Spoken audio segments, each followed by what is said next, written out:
Here's a look at some moments in history from the past week. Constitution Day falls on September 17th. 39 delegates of the Constitutional Convention signed the U.S. Constitution on that day in 1787. The new system of government was a departure from the Articles of Confederation that was in effect the previous 6 years. The Constitution was later ratified on June 21, 1788. On September 14, 1814, Francis Scott Key wrote the lyrics to the Star-Spangled Banner. He was inspired to write the poem after waking to the United States flag still billowing over Fort McHenry following a night of heavy bombardment during the 1812 war. On September 12, 1962, in a speech at Rice University in Texas, President John Kennedy challenged America to land on the moon by the end of the decade. We set sail on this new sea because there is new knowledge to be gained and new rights to be won, and they must be won and used for the progress of all people.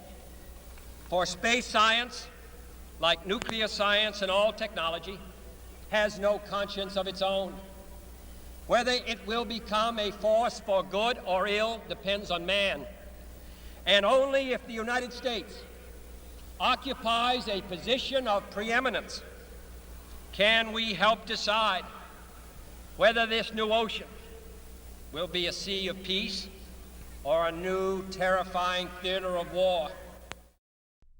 And on September 15, 1963, the 16th Street Baptist Church in Birmingham, Alabama was bombed by segregationists. The attack claimed the lives of 4 young girls. When I reached the church office and heard the phone ring, I went in and answered it.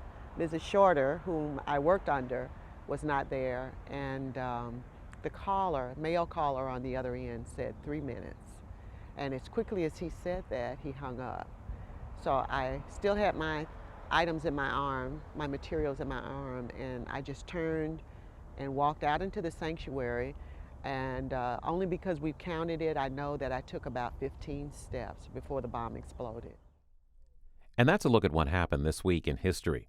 American History TV has programs on all of these topics in our archives. You can watch them online anytime at cspan.org/history.